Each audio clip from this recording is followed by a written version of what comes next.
ಬಳೆ ಮಾರುವ ಬಡ ಮಹಿಳೆಗೆ ಸಹಾಯ ಮಾಡಿದ ದುರ್ಗಾಮಾತೆ. ಒಂದು ಅಂದವಾದ ಗ್ರಾಮದಲ್ಲಿ ಲಕ್ಷ್ಮಿ ಹಾಗೂ ರಾಮು ಅನ್ನುವ ದಂಪತಿಯರು ವಾಸ ಮಾಡ್ತಾ ಇದ್ರು. ಅವರಿಗೆ ಮಕ್ಕಳಿಲ್ಲ.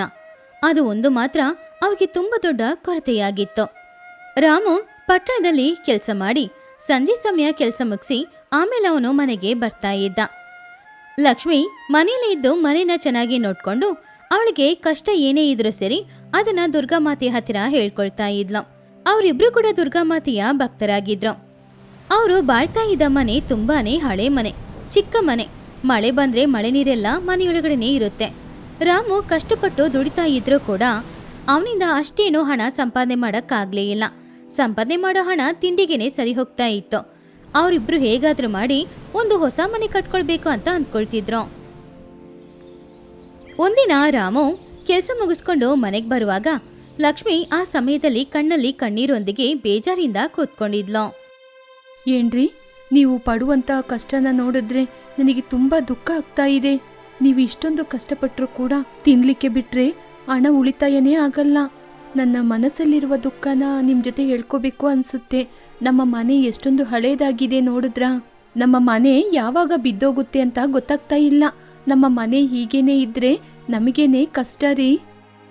ರಾಮು ಅವನ ಹೆಂಡತಿಯ ಕಷ್ಟನ ಅರ್ಥ ಮಾಡ್ಕೊಂಡು ಅವಳನ್ನ ಸಮಾಧಾನ ಮಾಡ್ಬೇಕು ಅಂತ ಅಂದ್ಕೊಂಡ. ಆದ್ರೆ ನಿಜ ಹೇಳ್ಬೇಕಂದ್ರೆ ಅವನೇ ತುಂಬಾ ಬೇಜಾರಲ್ಲಿದ್ದ. ಅಯ್ಯೋ ಲಕ್ಷ್ಮಿ, ಚಿಂತೆ ಮಾಡಬೇಡ. ದುರ್ಗಮ್ಮ ನಮ್ಮನ್ನ ಕಾಪಾಡ್ತಾರೆ. ಆ ತಾಯಿಯ ದಯೆ ಇದ್ರೆ ನಮ್ಮ ಕಷ್ಟಗಳು ದೂರ ಆಗುತ್ತೆ. ನನಗೆ ಗೊತ್ತು ರೀ, ಆ ತಾಯಿ ನಮ್ಮನ್ನ ಕಾಪಾಡ್ತಾಳೆ. ಆದ್ರೆ ನಾವು ಕೂಡ ಅದಕ್ಕೆ ಪ್ರಯತ್ನ ಪಡ್ಬೇಕಲ್ವರಿ? ಅದಕ್ಕೇನೆ ನಾನು ಕೂಡ ಏನಾದ್ರೂ ಕೆಲಸಕ್ಕೆ ಹೋಗಿ ಹಣ ಸಂಪಾದನೆ ಮಾಡ್ಬೇಕು ಅಂತ ಆಲೋಚನೆ ಮಾಡ್ತಿದ್ದೀನಿ. ನಮಗೆ ಅಂತ ನಾವು ಒಂದು ಮನೆಯನ್ನು ಕಟ್ಕೋಬೇಕು. ಈ ಕಷ್ಟ ನಿಮಗೆ ಮಾತ್ರ ಅಲ್ಲ, ನನಗೂ ಕೂಡ ಕಷ್ಟ ಆಗುತ್ತೆ. ನಾನು ಕೂಡ ನಿಮ್ ಜೊತೆ ಸೇರಿ ಈ ಮನೆ ಕಷ್ಟಕ್ಕೋಸ್ಕರ ಸಹಾಯ ಮಾಡ್ತೀನಿ ರೀ. ಲಕ್ಷ್ಮಿ ಹೇಳಿದನ್ನ ಕೇಳಿ ರಾಮು ಸ್ವಲ್ಪ ಹೊತ್ತು ಯೋಚನೆ ಮಾಡ್ದ. ಅವನಿಗೆ ತನ್ನ ಹೆಂಡತಿ ಕಷ್ಟಪಡೋದ್ರಲ್ಲಿ ಇಷ್ಟನೇ ಇಲ್ಲ. ಆದ್ರೆ ಆ ಕೆಲ್ಸದಲ್ಲಿ ಅವಳಿಗೆ ಇಷ್ಟ ಇದ್ರೆ ಅದನ್ನ ಯಾಕೆ ತಡಿಬೇಕು ಅಂತ ಅಂದ್ಕೊಂಡು ಅವನು ಒಪ್ಕೊಂಡ. ರಾಮು ಹೆಂಡತಿ ಹತ್ತಿರ, ಸರಿ ಲಕ್ಷ್ಮಿ, ನೀನು ಕೆಲಸ ಮಾಡ್ತೀಯ ಅಂತ ಹೇಳಿದ್ದಕ್ಕೆ ನಾನು ಒಪ್ಕೋತೀನಿ. ಆದರೆ ನೀನು ಮಾಡುವ ಕೆಲಸದಲ್ಲಿ ಕಷ್ಟ ಇರಬಾರ್ದು. ನಾನು ನಿನಗೆ ಸಹಾಯ ಮಾಡ್ತೀನಿ. ಮರುದಿನ ರಾಮು ಯಾವಾಗ್ಲೂ ತರ ಕೆಲ್ಸಕ್ಕೆ ಹೋಗಿ ಮನೆಗೆ ವಾಪಸ್ ಬರ್ತಾ ಇದ್ದಾಗ ಪಟ್ಟಣದಲ್ಲಿದ್ದ ಒಂದು ದೊಡ್ಡ ಬಳೆ ಅಂಗಡಿನ ನೋಡ್ದ. ಆ ಬಳೆ ಅಂಗಡಿ ಮುಂದ್ಗಡೆ ಸುಮಾರು ಹೆಂಗಸರು ನಿಂತ್ಕೊಂಡು ಬಳೆಗಳನ್ನ ತಗೊಳ್ತಿದ್ರು. ಅದನ್ನು ನೋಡಿದ ರಾಮುಗೆ ಒಂದು ಒಳ್ಳೆಯ ಆಲೋಚನೆನೋ ಬಂತು. ಅಂತಹ ಬಳೆಗಳು ಅವರ ಗ್ರಾಮದಲ್ಲಿ ಸಿಗಲ್ಲ. ಗ್ರಾಮದವರು ಪಟ್ಟಣಕ್ಕೂ ಬಂದು ತಗೊಂಡು ಹೋಗಲ್ಲ. ಆದ್ರಿಂದ ರಾಮು ಬಳೆ ವ್ಯಾಪಾರ ಶುರು ಮಾಡಿದ್ರೆ ಲಕ್ಷ್ಮಿಗೂ ಯಾವುದೇ ಕಷ್ಟನೂ ಇರಲ್ಲ ಅಂತ ಅಂದ್ಕೊಂಡು ಆ ವಿಷಯನ ಲಕ್ಷ್ಮಿ ಹತ್ರ ಹೇಳಕ್ಕೋದ. ಲಕ್ಷ್ಮಿ, ನನಗೆ ಒಂದು ಆಲೋಚನೆ ಬಂದಿದೆ. ಪಟ್ಟಣದಲ್ಲಿ ನಾನು ಬಳೆ ಅಂಗಡಿನ ನೋಡಿದೆ. ಗ್ರಾಮದ ಜನರೆಲ್ಲ ಬಳೆಗೋಸ್ಕರ ಪಟ್ಟಣಕ್ಕೆ ಹೋಗ್ತಿದ್ದಾರೆ. ನೀನು ಬಳೆ ಮಾರಿದ್ರೆ ಒಳ್ಳೆ ಲಾಭ ಬರುತ್ತೆ. ನಮ್ಮ ಗ್ರಾಮದಲ್ಲೇ ಮಾರಿದ್ರೆ ಎಲ್ಲರಿಗೂ ಉಪಯೋಗ ಆಗುತ್ತೆ. ಲಕ್ಷ್ಮಿ ಅದನ್ನ ಕೇಳಿ ತುಂಬಾನು ಸಂತೋಷಪಟ್ಲು. ತನ್ನ ಗಂಡನ ಆಲೋಚನೆ ಅವಳಿಗೆ ತುಂಬಾ ಇಷ್ಟನೂ ಆಯಿತು. ನಿಜನೇ ರೀ, ಈ ಕೆಲಸ ಮಾತ್ರ ನಾವು ಮಾಡಿದ್ರೆ ನಮಗೆ ಕಷ್ಟನೇ ಇರೋದಿಲ್ಲ. ನಮಗೂ 4 ಕಾಸು ಹಣ ಸಂಪಾದನೆ ಮಾಡ್ಬೋದು. ನಾವು ಈ ಕೆಲಸ ಮಾಡಕ್ಕೆ ಆ ದುರ್ಗಾ ತಾಯಿಯು ನಮ್ಮ ಜೊತೆ ಇದ್ದು ಸಹಾಯ ಮಾಡ್ತಾರೆ. ಹಾಗೆ ಮರುದಿನ ಬೆಳಗ್ಗೆ ಲಕ್ಷ್ಮಿ ಹಾಗೂ ರಾಮು ಇಬ್ರು ಕೂಡ ಪಟ್ಟಣದಲ್ಲಿರುವ ಒಂದು ದೊಡ್ಡ ಬಳೆ ಅಂಗಡಿಗೆ ಹೋದ್ರು. ಅಲ್ಲಿ ಅವರಿಗೆ ಬೇಕಾಗಿರುವ ಎಲ್ಲ ಬಳೆಗಳನ್ನ ಮನೆಗೆ ತಗೊಂಡ್ ಬಂದ್ರು. ಆ ಬಳೆಗಳೆಲ್ಲ ಕಲರ್ಫುಲ್ ಆಗಿತ್ತು. ಮರುದಿನ ಲಕ್ಷ್ಮಿ ಮನೆಯ ಮುಂದ್ಗಡೆ ಒಂದು ಚಿಕ್ಕ ಚಪ್ರನ ಹಾಕಿ ಅಲ್ಲಿ ಬಳೆ ವ್ಯಾಪಾರನ ಶುರು ಮಾಡಿದ್ಲು. ಬಳೆ ವ್ಯಾಪಾರ ಶುರು ಮಾಡೋದಕ್ಕಿಂತ ಮುಂಚೆ ಅವಳು ದುರ್ಗಾಮಾತೆಯ ಹತ್ತಿರ ಹೋಗಿ ಈ ರೀತಿ ಬೇಡ್ಕೊಂಡ್ಲು. ಅಮ್ಮ ದುರ್ಗಾ ತಾಯಿ, ನಿನ್ನನ್ನೇ ನಂಬಿ ಈ ಅಂಗಡಿಯನ್ನು ಹಾಕ್ತಾ ಇದ್ದೀನಿ. ನಿಮ್ಮ ಕರುಣೆ ಇದ್ರೆ ನಾನು ನನ್ನ ಜೀವನದಲ್ಲಿ ಚೆನ್ನಾಗಿ ಮೇಲೆ ಬರ್ಬೋದು. ನನ್ನ ಜೊತೆಗೆ ಇದ್ದು ನನಗೆ ಸಹಾಯ ಮಾಡಿ ನನ್ನ ಹೊಟ್ಟೆಯ ದುಃಖವನ್ನು ನೀಗಿಸು ತಾಯಿ. ಹಾಗಂತ ದುರ್ಗಾಮಾತೆಯ ಹತ್ತಿರ ಬೇಡ್ಕೊಂಡು ಲಕ್ಷ್ಮಿ ಅಂಗಡಿಯಲ್ಲಿ ಬಂದು ನಿಂತ್ಕೊಂಡಿದ್ಲು. ಆವಾಗ ಆ ಕಡೆ ಬರೋರು ಹೋಗೋರು ಎಲ್ರು ಕೂಡ ಲಕ್ಷ್ಮಿಯ ಅಂಗಡಿಯಲ್ಲಿರುವ ಆ ಬಣ್ಣ ಬಣ್ಣದ ಬಳೆಗಳನ್ನ ನೋಡಿ ತುಂಬಾನ ಸಂತೋಷಪಟ್ಟು ಬಂದ್ರು. ಹಾಗೆ ಲಕ್ಷ್ಮಿಯ ವ್ಯಾಪಾರ ತುಂಬಾ ಚೆನ್ನಾಗಿ ನಡೀತಾ ಇತ್ತು. ಎಲ್ರು ಬಳೆಗಳನ್ನ ತಗೊಂಡು ಹೋಗಕ್ಕೆ ಶುರು ಮಾಡಿದ್ರು. ಹಾಗೆ ಕೆಲವೇ ದಿನಗಳಲ್ಲಿ ಲಕ್ಷ್ಮಿಯ ವ್ಯಾಪಾರ ತುಂಬಾ ಚೆನ್ನಾಗಿ ನಡೆದು ಅವಳಿಗೆ ಒಳ್ಳೆ ಲಾಭನೂ ಸಿಗ್ತಾ ಇತ್ತು. ಲಕ್ಷ್ಮಿ ಯಾವಾಗ್ಲೂ ಅಂಗಡಿ ತೆರೆಯೋದಕ್ಕಿಂತ ಮುಂಚೆನೂ ಅಂಗಡಿ ಮುಚ್ಚಿದ ಮೇಲೇನು ದುರ್ಗಾಮಾತೆಗೆ ಪೂಜೆ ಮಾಡ್ತಿದ್ಲು. ಹೀಗೆ ಲಕ್ಷ್ಮಿ ವ್ಯಾಪಾರ ಚೆನ್ನಾಗಿ ನಡೀತಾ ಇರೋದ್ರಿಂದ ಲಕ್ಷ್ಮಿ ಅಂತೂ ತುಂಬಾನೇ ಸಂತೋಷವಾಗಿದ್ಲು. ಆದ್ರೆ ಅದನ್ನ ನೋಡಿ ಅವಳ ಮನೆಯ ಪಕ್ಕದಲ್ಲಿರುವ ಸರಳ ಮಾತ್ರ ಹೊಟ್ಟೆ ಉರ್ಕೊಳ್ತಾ ಇದ್ಲು.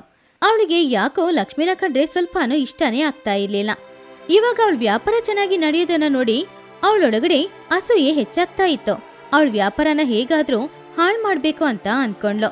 ಲಕ್ಷ್ಮಿನ ನೋಡಿ ಸರಳ ಅವಳ ಮನ್ಸಲ್ಲಿ ಈ ರೀತಿ ಅನ್ಕೊಂಡ್ಲು. ಈ ಲಕ್ಷ್ಮೀಕಾಂತ ಎಲ್ಲಿಂದ ಬಂದ್ಲು? ಇವಳ ಮುಖದಲ್ಲಿ ಸಂತೋಷ ಎದ್ದು ಕಾಣ್ತಾ ಇದೆ. ಇವಳು ಇಷ್ಟೊಂದು ಸಂತೋಷವಾಗಿರ್ಬಾರ್ದು. ಹಾಗಂತ ಅನ್ಕೊಂಡ್ಲು. ಹೀಗಿರುವಾಗ ಒಂದಿನ ಬೆಳಿಗ್ಗೆ ಯಾವಾಗ್ಲೂ ತರ ಲಕ್ಷ್ಮಿ ಬಳೆ ವ್ಯಾಪಾರ ಮಾಡ್ತಾ ಇದ್ದಾಗ ಸರಳ ಅಲ್ಲಿ ಬಳೆ ತಗೊಳ್ಳೋರ ಹತ್ರ ಬಂದ್ರು ಈ ರೀತಿ ಹೇಳಿದ್ಲು. ನೀವೆಲ್ರೂ ಇವಳ ಜೊತೆ ಬಳೆ ತಗೊಳ್ತಾ ಇದ್ದೀರಾ? ಇವಳು ರಾಸಿ ಇಲ್ಲದವಳು, ಮಕ್ಕಳೇ ಇಲ್ಲ.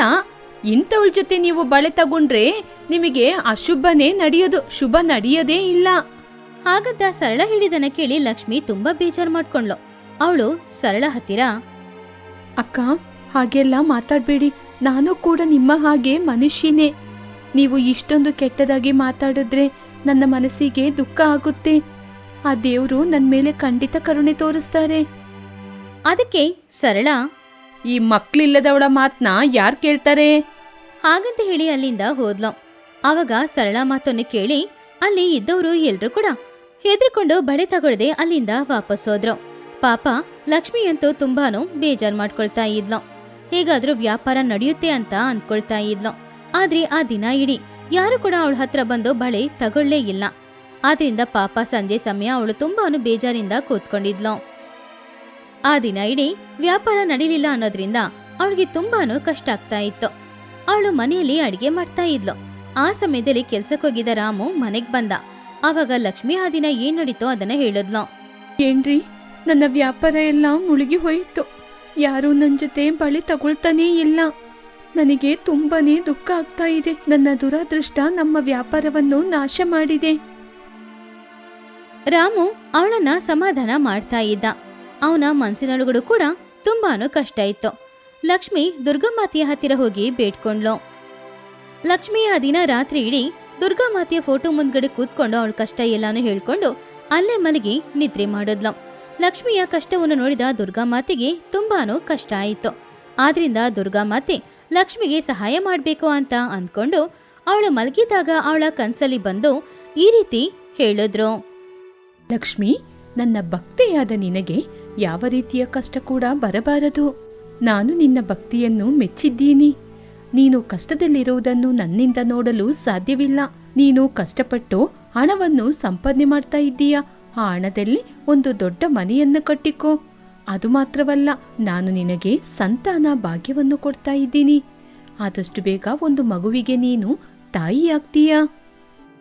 ಹಾಗೆ ದುರ್ಗಾಮಾತೆ ಲಕ್ಷ್ಮಿಯ ಕನ್ಸಲ್ಲಿ ಬಂದು ಹೋದಾಗ ಲಕ್ಷ್ಮೀನು ಎಚ್ಚರವಾದ್ಲು. ಅವಳು ಎಚ್ಚರವಾಗಿ ನೋಡಿದಾಗ ಅವಳ ಮನೆಯಲ್ಲಿ ಅವಳ ಮುಂದ್ಗಡೆ ದೊಡ್ಡ ಪೆಟ್ಟಿಗೆ ಇತ್ತು. ಅದರಲ್ಲಿ ಸುಮಾರು ಚಿನ್ನದ ಆಭರಣಗಳು ಕೂಡ ಇತ್ತು. ಅದನ್ನು ನೋಡಿದ ಲಕ್ಷ್ಮಿ ತುಂಬಾನು ಆಶ್ಚರ್ಯ ಪಡ್ತಾ ಇದ್ಲು. ಅವಳಿಗೆ ಅಲ್ಲಿ ಏನ್ ನಡೀತಾ ಇದೆ ಅನ್ನೋದು ಏನೂ ಅರ್ಥ ಆಗ್ಲೇ ಇಲ್ಲ. ಹೀಗಿರುವಾಗ ಸ್ವಲ್ಪ ಸಮಯದ ನಂತರ ಮನೆಗೆ ಬಂದ ರಾಮು ಕೂಡ ಅದನ್ನ ನೋಡಿ ಆಶ್ಚರ್ಯಪಟ್ಟ. ಲಕ್ಷ್ಮಿ, ಏನಾಯ್ತು? ಈ ಹಣ ಎಲ್ಲಿಂದ ಬಂತು? ಲಕ್ಷ್ಮಿ ರಾಮು ಹತ್ರ ನಡೆದ ವಿಷಯ ಎಲ್ಲಾನು ಹೇಳಿದ್ಲು. ಲಕ್ಷ್ಮಿ ಹೇಳಿದ ಮಾತು ರಾಮುವಿಂದ ನಂಬ್ಲಿಕ್ಕಾಗ್ಲೇ ಇಲ್ಲ. ಹೀಗಿರುವಾಗ ದುರ್ಗಾಮಾತೆಯ ಫೋಟೋದಿಂದ ಇದ್ದಕ್ಕಿದ್ದಂತೆ ಅವರಿಗೆ ಒಂದು ಧ್ವನಿನೂ ಕೇಳಿಸ್ತು.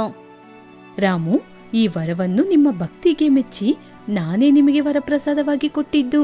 ನೀವು ಹೊಸ ಮನೆಯನ್ನು ಕಟ್ಟಿಕೊಳ್ಳಿ. ಲಕ್ಷ್ಮಿಯ ಕೋರಿಕೆಯನ್ನು ನಾನು ಖಂಡಿತವಾಗಿ ಈಡೇರಿಸ್ತೀನಿ. ಹೊಸ ಮನೆಯನ್ನು ಕಟ್ಟಿ ಲಕ್ಷ್ಮಿಗೂ ಒಂದು ಮಗು ಹುಟ್ಟುತ್ತೆ. ಹೀಗೆ ಲಕ್ಷ್ಮಿ ಕೂಡ ಆದಷ್ಟು ಬೇಗ ತಾಯಿಯಾಗ್ತಾಳೆ. ಅದನ್ನು ಕೇಳಿ ರಾಮು ಲಕ್ಷ್ಮಿ ಇಬ್ರು ಕೂಡ ತುಂಬಾನು ಸಂತೋಷಪಟ್ರು. ಅವರು ಕೈ ಮುಗಿದು ದುರ್ಗಾಮಾತೆಗೆ ಧನ್ಯವಾದ ತಿಳಿಸಿದ್ರು. ಆ ದಿನದಿಂದ ಅವರ ಜೀವನ ಸಂಪೂರ್ಣವಾಗಿ ಬದಲಾಯಿತು. ದುರ್ಗಾಮಾತೆ ಅವರಿಗೆ ಕೊಟ್ಟಿದ್ದ ಧನದಲ್ಲಿ ಅವರು ಒಂದು ಹೊಸ ಮನೆಯನ್ನ ಕಟ್ಕೊಂಡ್ರು. ಕೆಲವು ತಿಂಗಳಿನ ನಂತರ ಅವರಿಬ್ರಿಗೂ ಒಂದು ಅಂದವಾದ ಹೆಣ್ಮಗುನು ಹುಟ್ಟಿತು. ಆದ್ರಿಂದ ಅವರು ಯಾವುದೇ ಕಷ್ಟನೇ ಇಲ್ಲದೆ ಅಲ್ಲಿ ಸಂತೋಷವಾಗಿ ಬಾಳ್ತಾ ಇದ್ರು. ಇದನ್ನೆಲ್ಲ ನೋಡ್ತಾ ಇದ್ದ ಊರಿನವರಿಗೆ ಅರ್ಥ ಆಗಿದ್ದು ಒಂದೇ ಒಂದು ವಿಷಯ ಮಾತ್ರ. ಯಾರು ದೇವ್ರನ್ನ ಗಟ್ಟಿಯಾಗಿ ನಂಬ್ತಾರೋ ಅವ್ರಿಗೆ ಯಾವಾಗ್ಲೂ ದೇವ್ರು ಒಳ್ಳೇದೇ ಮಾಡ್ತಾರೆ ಅನ್ನೋದು.